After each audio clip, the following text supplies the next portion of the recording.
Welcome to the next podcast from Millinery.Info. I'm your host, Lauren Ritchie. Thank you so much for joining me today for this episode of Millinery.Info, where we welcome milliners from across the globe into your ears and studio. Today we have Souri from Velvet Tonic on the episode. In 2022, Souri won the Myer Fashions on the Field Lillian Frank AM MBA Millinery Award at Flemington Racecourse. She joins us today to share about her experiences of falling in love with ginseng and a passion for creating beautiful imagery. Thank you so much to our wonderful podcast sponsors for making this series possible. Hat Academy, Millinery Australia, Hatters Millinery Supplies, House of Adorn, Judith M. Millinery Supply House, Hats by Lico, Be Unique Millinery, Lifted Millinery, Louise McDonald Milliner, and The Hat Magazine. You can find a link to each of these businesses in your show notes. That's either in the podcast app, which you're listening through, or on our website. Have you been enjoying this series?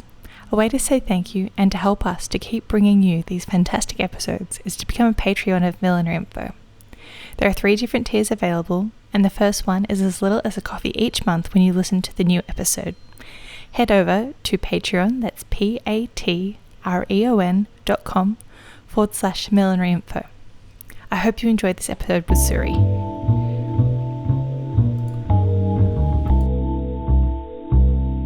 Thank you so much for having me in your beautiful studio today, Souri. It's lovely to be here. So excited to see you. Congratulations. You made a stunning piece that won the VRC Millinery Award. Yeah. Let's start there. Tell us about the piece. Oh my God, it seems like a lifetime ago, but getting back to the race course was just exciting, yeah? And VRC is saying, we want to increase inclusivity and reach and make people feel welcome regardless of gender. And I went, oh my Lord. Straight away. You knew what it was going to be? I knew what it was going to be, and I knew it was going to be a boy wearing it. And even my husband was going, are you sure?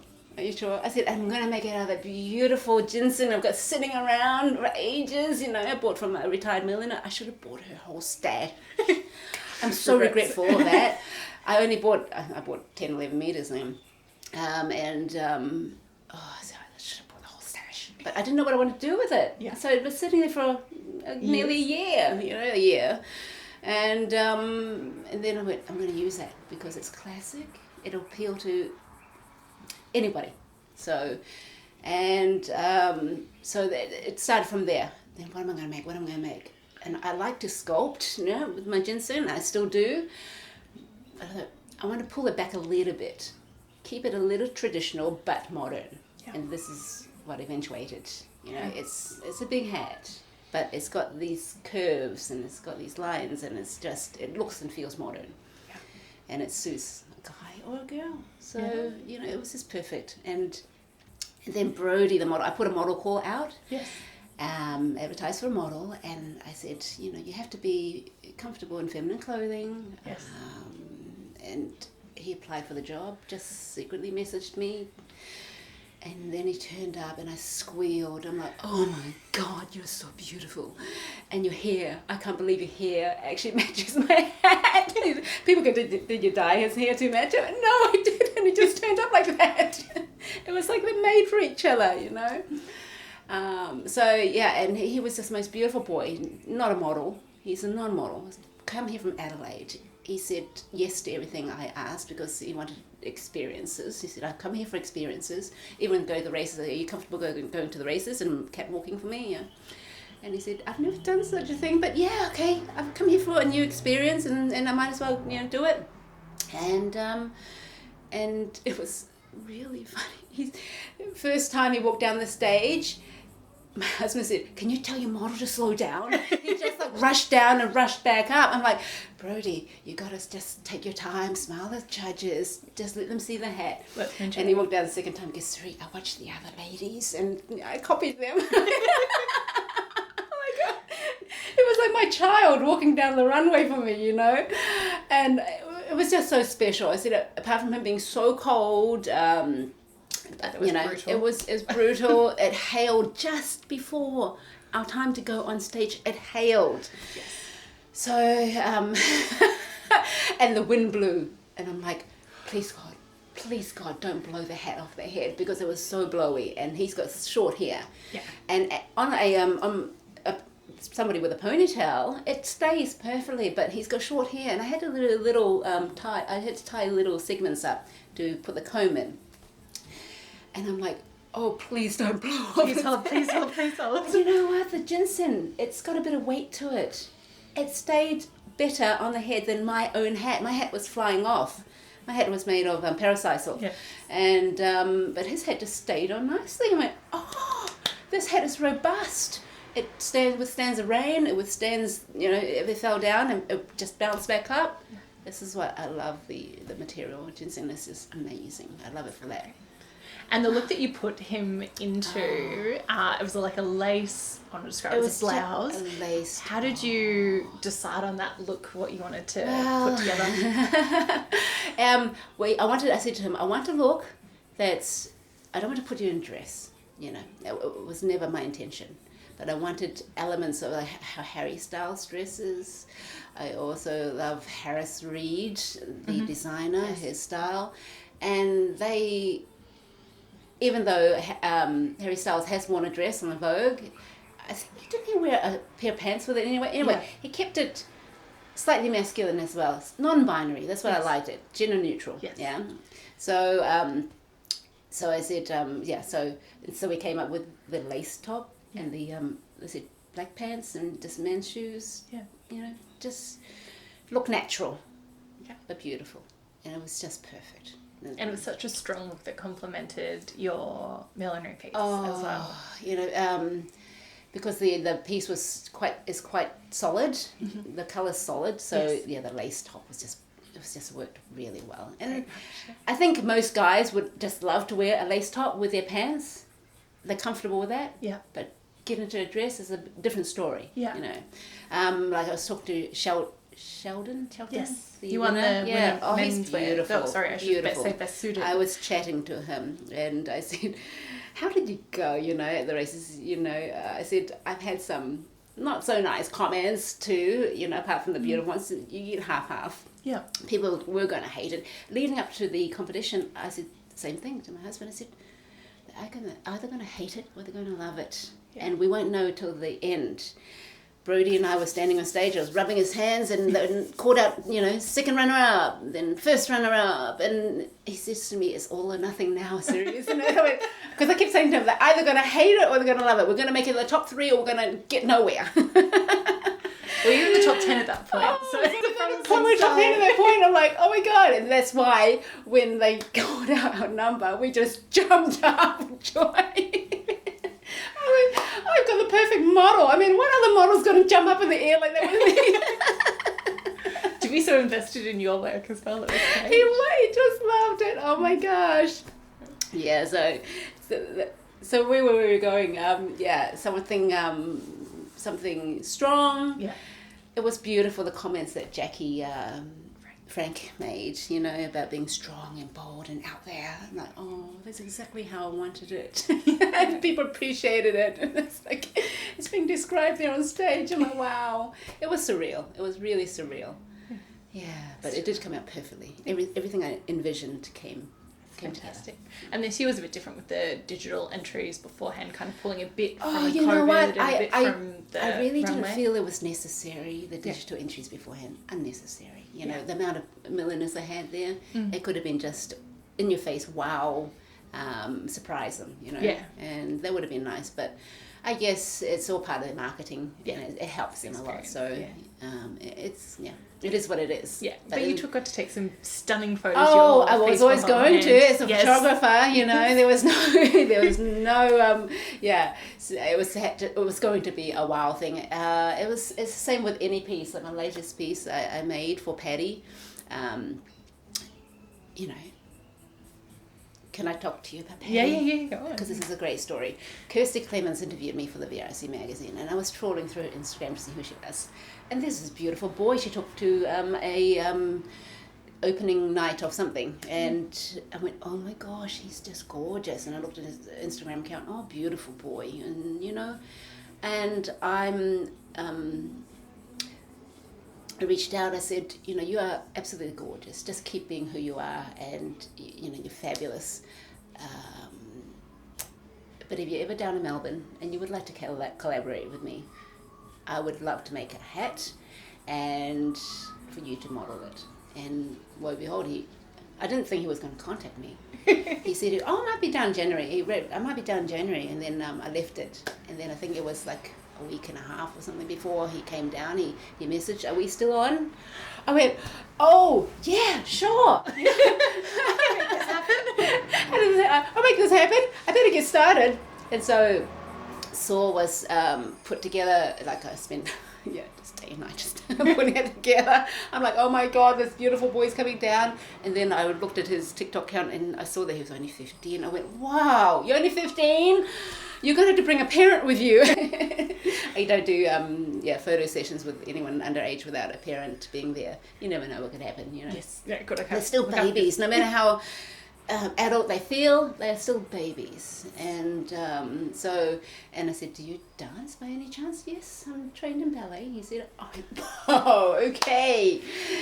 Would you like me to bring down my my pointy shoes? It might be a good idea. And so, but he didn't in the end. And I said, just wear whatever you're comfortable to do ballet movements. And we opted for his heels. He said, I've got my heels with me.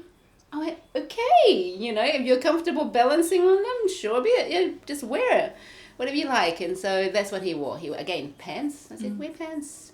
We just got him a nice black plain singlet to wear, and I got this beautiful ostrich feather stole. I picked up at Facebook Marketplace. It was amazing.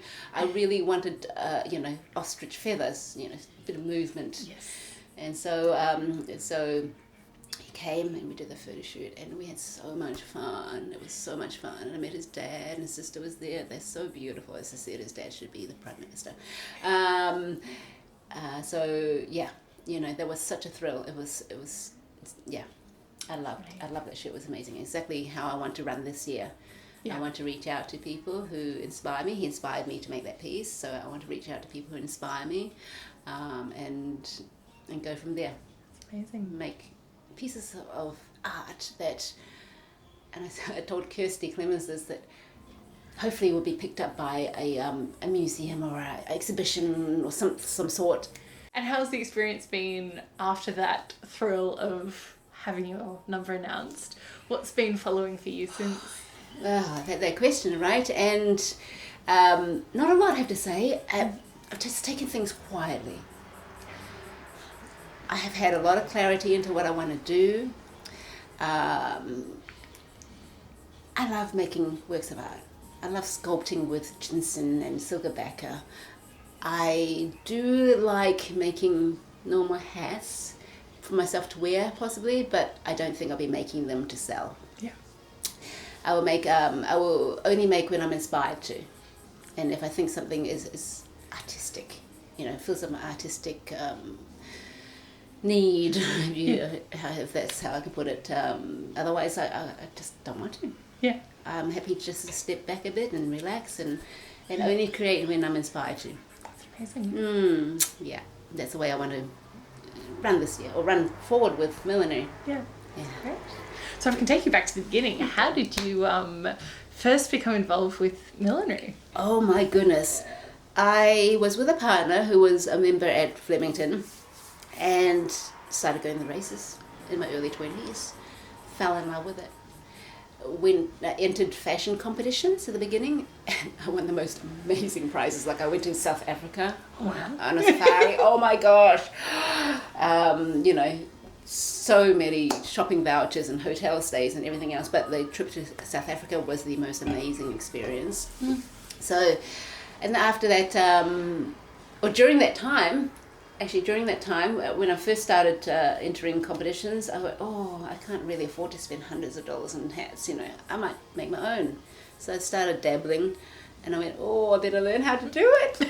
Were you already sewing in? I'm a creative person. I've already been sewing my own clothes for a bit, and then I thought, okay, so I signed up just with a lady locally in Burwood called Sandra Buchanan, and she doesn't do it anymore. And I went to her home, and she just did private courses, and I did it for a while with her. I learned the basics of blocking and all the stitches, and she was really good. She was really good. Taught me how to make flowers, and from then on I just did a little stint with, it was a Peter Jago. I just did a little stint with him. I did some small courses, Rebecca Share, and who else did I course with? And just learning off my friends, seriously. And everything else I've learnt self-taught, by the way, along the way. It's been like that. So, and I just loved it. I love designing things. I love making things. I've always been creative. Photography, being able to make the hats. This is the thing, it's all come together after many years of learning to be able to run a whole production on your own, being the milliner, being the stylist, being the photographer. It cuts down a lot of stress of getting people together to do these things for you. So I appreciate that, and it's a beautiful thing. I really am loving it. And it's a lot of time in school, though, that you've refined over many years to get to this point. Since my early 20s to now. I'm turning 50 next year, so it's taken a lot of time. People go, oh, you're lucky. I went, no. You worked really hard. I worked so hard for this. But even so, some people work all their lives for something, and they don't quite have it. I think it's innate. You either got it or you don't. So I think I have it. I think I wouldn't say I'm going to take any of it to a bigger scale. I love what I do, and if I do step it up, I might not love it anymore. Like when I was making a few more hats, even last year, I wasn't really enjoying it so much. I was wanting to make for myself. So that makes sense. It's making for yourself. There's no restrictions, there's no rules. Just go with whatever makes you happy, and it always works out better that way. Yeah. And you have made ginseng a bit of your signature. Oh, I love ginseng. I can't remember the year, so you'll have to help me out here. When you made, you were a finalist in the Millinery Award again with a gorgeous pink number. Oh, yes. Man. So how did you discover this material, and how did you start to explore it? I can't even remember how I discovered this material. House of the Dawn. I just said, I'm going to try something with that. And my first pieces were rather basic, but I went, you play with it and it behaves a certain way. And because I said I love sculpting, and this material is like, wow, it's so bendable. I can make artwork with this, I can make sculptures I see on Pinterest, because when I see sculptures, it inspires me. Not just normal hats. I'm inspired by sculptures. That's why all my pieces are a bit, twirly whirly up there. And then I just loved it. What was the first piece I made with the ginseng? It could have been my might have been the pink one. I think, was that first, or did I make Margot the black and white? I can't remember. Seriously, I can't remember which one. I have to go back. But it could have been Margot, the black and white one, and then the pink one. And then I made one for the Hat Talk magazine. I won that competition. I still haven't been able to redeem a prize. It was a dream to win that, because I had been dreaming about going to that castle, Chateau Dumas, and doing a intensive millinery course, because my friend Oksana had won it, and she said it was wonderful. She started in the morning, she didn't finish till 10 at night, just couldn't get herself out of the workroom. And I went, oh yes, I'm so excited to go, and then COVID hit, and I haven't been able to go. And then I've contacted the lady, and the courses have diminished, or they're not running anymore. And she said, I'm happy to offer you a hotel stay there, and I'm like, this is castle's in the middle of nowhere in France, it would cost me quite a bit of money to get there, but I would do it if it was a millinery course, So, but let's see how that goes. She's happy to hold it until it all starts up again, but I'm not just going to go there just for a hotel stay, just not worth my time. So that was lovely. So that was ginseng as well. That was an improved version of Margot, I said. And because I just love the rigid nature of the material. I always enjoy making something out of ginseng. Just love it. Love it, my favourite. And you mentioned there sourcing some sculpture inspiration from Pinterest. What's your process for design? Are you a sketcher? Are you No, I don't dive sketch. in? What happens? I have dabbled in watercolor art. My husband's spent a fortune on papers and paints and everything for me because I was loving it during COVID. We had time, so I was learning how to watercolor paint. You know? And I had all these dreams of creating beautiful watercolor paintings that would be sold off as prints in the print shop. That hasn't happened yet. I just went off that a bit, and but I will get back to it because I do love watercolor painting. Sketching, I'm not a good sketcher. It doesn't come to me like the way that my process is. You might hate to hear this, but I let the material speak to me.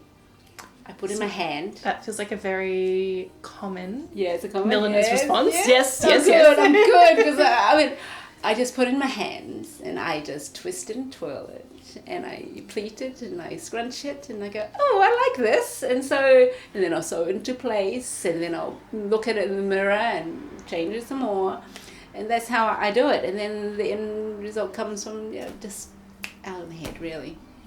So you can't sketch that. I find if I sketch something, maybe I call Pinterest, the pictures on Pinterest, my sketchboard, the mood board, because if I find it, if I sketch something, I'm a little bit obsessed that way.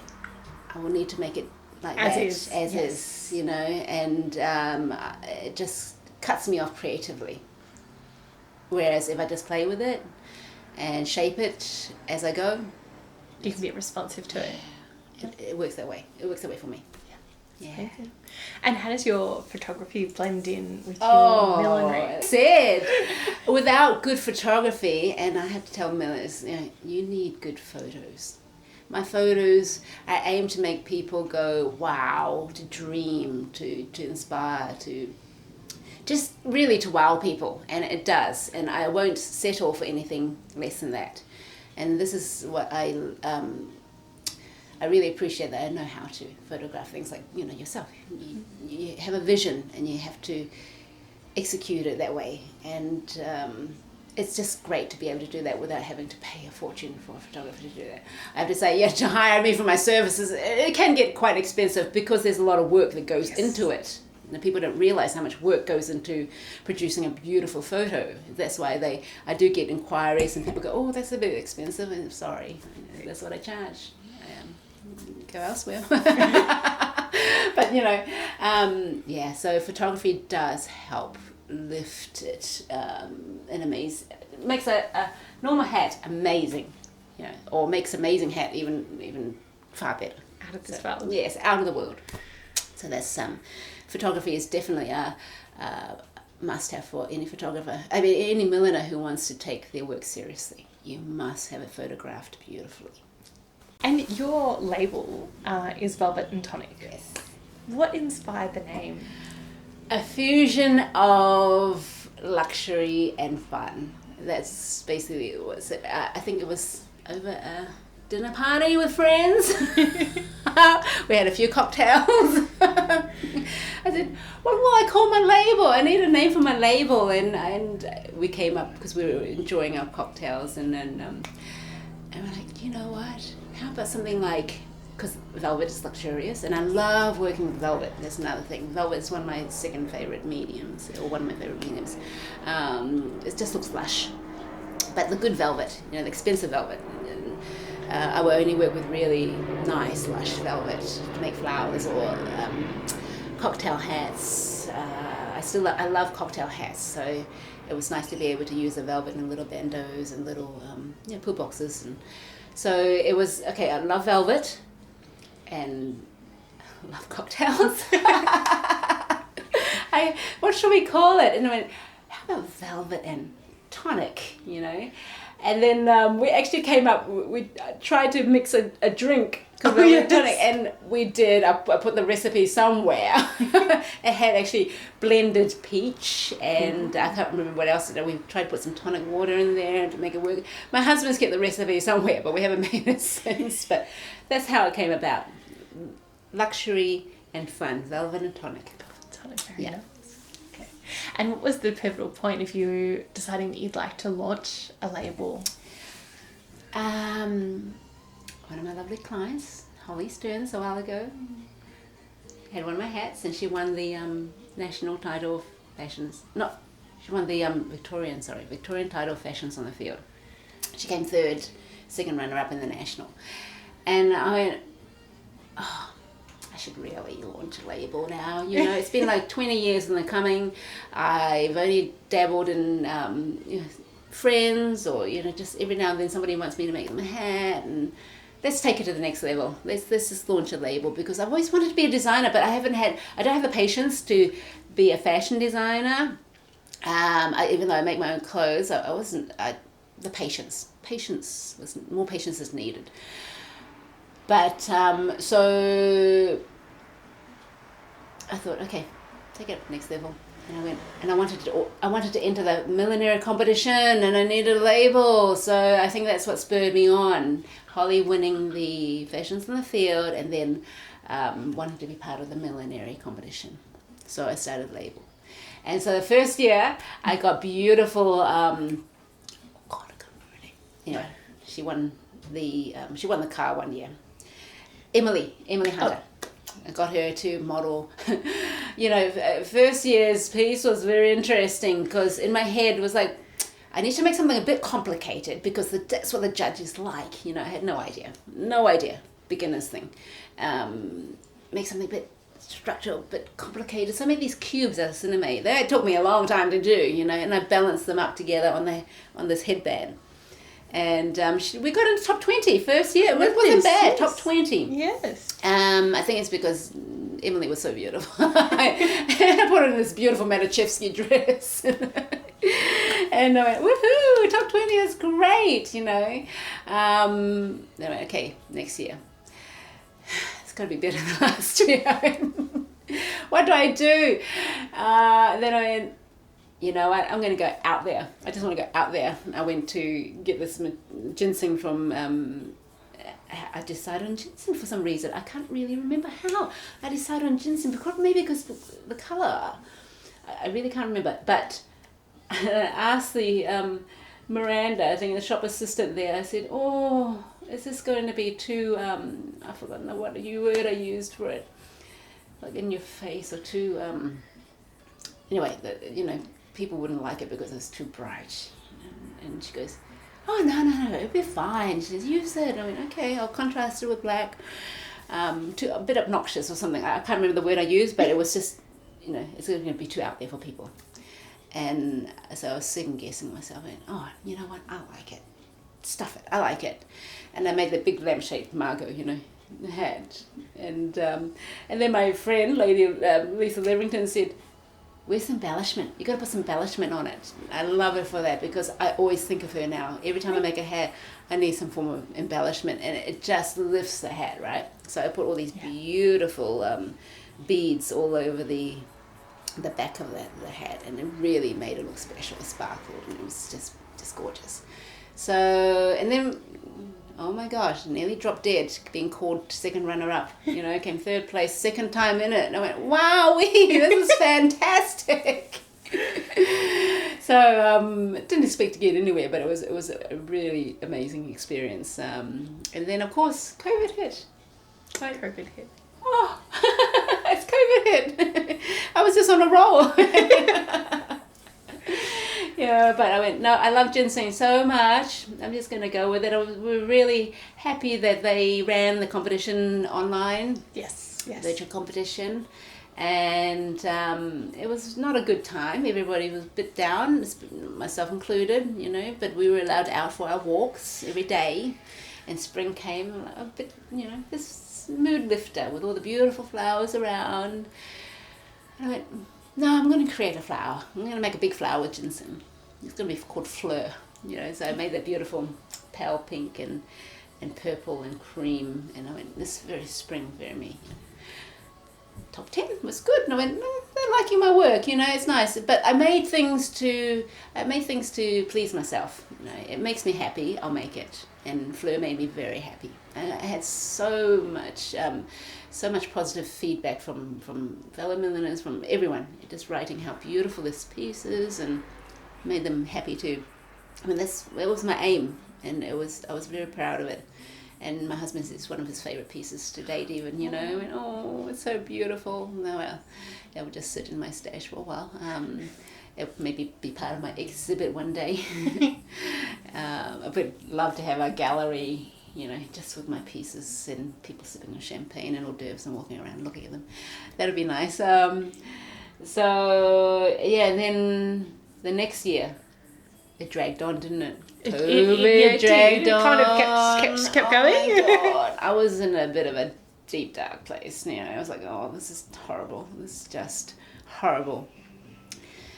We struggled a bit, you know, and husband and wife, being both photographers, were out of work for 2 years, you know, and it was tough. Like, but luckily we had savings and we lived off that because we weren't eligible for any of the, you know, payments, and we weren't going to because ethically we couldn't bring ourselves to do it. We said, we have a house, we have food, we have, you know, there's people worse off. Leave all the benefits to them. Don't bother, because we had accountant friends saying we can get some.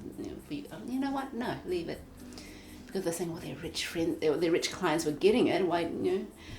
And I went, you know, it's nice, thank you, but we're not going to do it. It's just ethically wrong.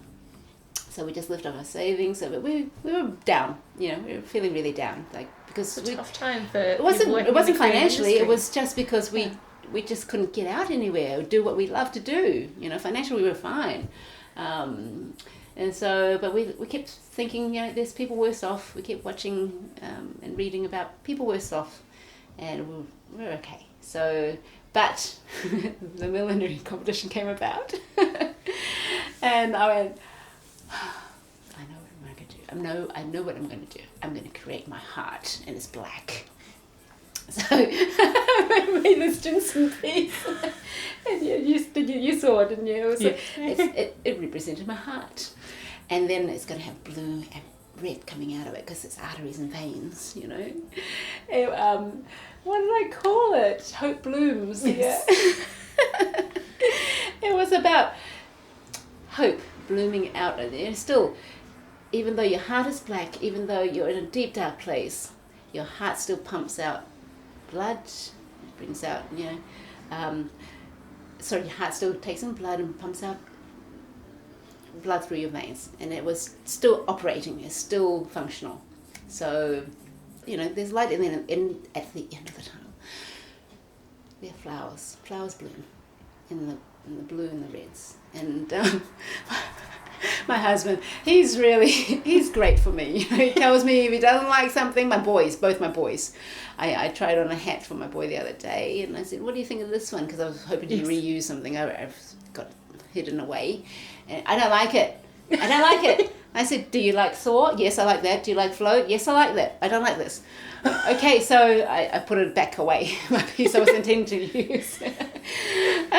Okay, so my boys are really good for me because they're direct, honest, and it normally works out. Okay, it makes me really think twice about what I'm doing, really honest. And so my husband didn't like it. He goes, it's very morbid. I went, it's how I feel right now. I'm going to enter this piece. And of course it crashed nowhere, but you know, made me so happy to produce it. I don't care. It's what you needed to make at the time. I needed to make it at that time, you know. We're sitting here in your beautiful creative space, but for those who can't see it, like I can, how did you go about creating this space, and how do you work within it? The space has changed a lot since I've been in here. It's changed so much. It's just getting better and better. And I think this, I would like to say this would be the end design of it, what I'm trying to achieve in this room next, but I feel like, it'll look old. It will look old, and I'll have to change it, but I want this room to be like a floral explosion, as you can see already. Yeah, it's just going to keep collecting flowers, more and more flowers. I've got bougainvillea hanging around one side, I've got peonies on the other end. I want people to come in here I told you there's going to be a big table down the middle. It'll be seating probably up to 6 creative people, come together on a regular basis just to make. We'll have a theme every time we get together, whether it's silk flowers, whether it's millinery, whether it's clothing, whatever. We're just going to sit around and make and hopefully rub off on each other, learn from each other. There'll be techniques you can share. There'll be people who come just out of interest. But I want to fill my life up with creativity and surround myself with people who are creative. And that's what makes me happy. So, why not?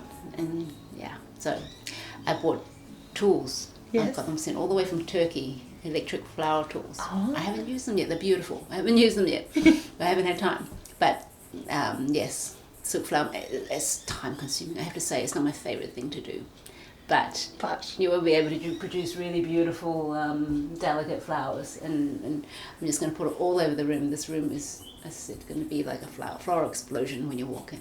So It's very exciting. yes, and also the table in the middle will allow me just to do what I like, multiple things at one time, whether I'm making a dress or whether I'm making a hat or making flowers, and it would just be a nice creative space.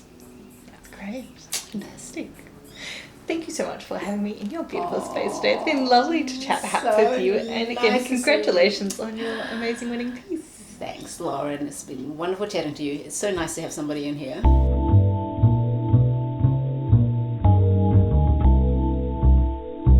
Thank you for listening to this episode of Millinery.Info with Souri. Thank you to our wonderful podcast sponsors for their support. Hats by Lico, Hat Academy, Millinery Australia, Hatters Millinery Supplies, House of Adorn, Judith M. Millinery Supply House, Be Unique Millinery, Lifted Millinery, Louise McDonald Milliner, and The Hat Magazine. You can find a link to each of these businesses in your show notes. It's either in the podcast app or on our website. Would you like to hear your business name mentioned? Head over to our Patreon page to find out about how you can easily become a podcast sponsor of this series. The address is www.patreon.com/millinery.info. You can also find a link in the show notes. Thank you to our current sponsors for making these episodes possible. Your support is truly appreciated. I'm your host, Lauren Ritchie, and thank you for joining me for this episode of Millinery.Info. I look forward to talking hats with you again soon.